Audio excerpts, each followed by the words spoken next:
Hello viewers, आप देख रहे हैं इंडिया न्यूज का डिजिटल प्लेटफॉर्म। मैं हूं आपके साथ पूजा सिंह। बात करते हैं करौली बाबा की कि करौली बाबा जो है आजकल काफ़ी जो है खबरों में है, जिनका असल में नाम संतोष भदौरिया है और कैसे वो करौली सरकार बने हैं वो भी आपको बताएंगे और कितना बड़ा साम्राज्य है वो भी मैं आपको बताने जा रही हूँ। और इसमें जो खुलासे हम कर रहे हैं, बता रहे हैं आपको, ये कोई नई चीज़ नहीं है। अक्सर मार्केट में देखते हैं कि कई जो है बाबा ऐसे आते हैं और ऐसे ही बाबा जिनकी हम बात कर रहे हैं, जिन्हें करौली सरकार कहा जाता है, संतोष भदौरिया, उनका एक बड़ा एम्पायर है। कैसे उन्होंने खड़ा किया वो आपको बता देते हैं।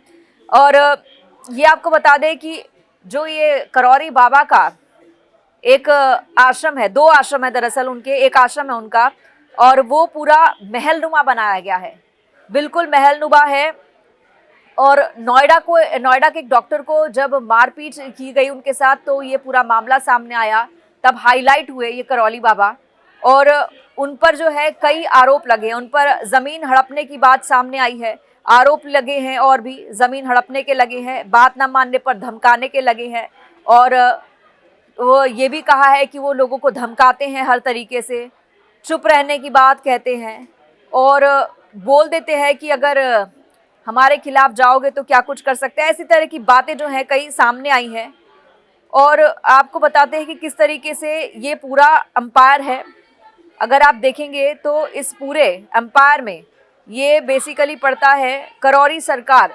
करौली सरकार का जो धाम है, इसमें लिखा है पूर्वज मुक्ति धाम, यानी कि जो माता पिता आपके पूर्वज गुजर गए हैं उनकी मुक्ति हुई है या नहीं हुई है। आपने हाल में सुना होगा करौली बाबा ने ये भी कहा था कि अभी सिद्धू मूसेवाला की मुक्ति नहीं हुई है, उनके परिवार को, उनके माता पिता को जो है उनके धाम पर आना चाहिए सिद्धू मूसेवाला की शांति के लिए, मुक्ति के लिए।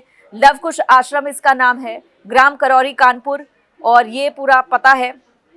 और उनके पास करोड़ों की कारें हैं, भव्य हॉल हैं, आदमकद की तस्वीरें उसमें लगा रखी हैं और बाउंसर्स की एक लंबी फौज है।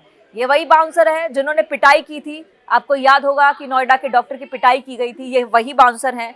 और उनके शिष्य क्या कुछ कहते हैं वो बता दें। वो कहते हैं कि वो शौकीन मिजाज के हैं हमारे गुरुजी, और शौकीन मिजाज के हैं, उनके अपने ही अलग शौक है, ये उनके आश्रम के लोगों का कहना है। तो आप समझिए कि किस तरीके से जो बाबा ने है किस तरीके से अपना पूरा अंपायर खड़ा किया है। उनके पास जो है, वो कहते हैं कि उनके पास कई मंत्री भी हैं, सेनापति हैं, प्रजा है, पूरी ढेर सारी प्रजा है और मतलब वो डिप्रेशन को भगा देते हैं, बीमारियों का इलाज करते हैं, हर मर्ज की दवा है, बस कीमत चुकानी होती है और पैसे देकर या जयकारे लगाकर ऐसे चुकानी होती है कीमतें।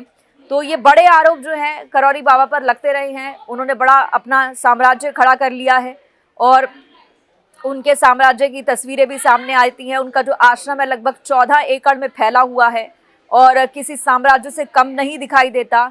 और आप अगर अंदर जाएंगे तो आपको कम से कम एक जगह से दूसरी जगह जाने में ही 5 से 10 मिनट का समय लग जाएगा।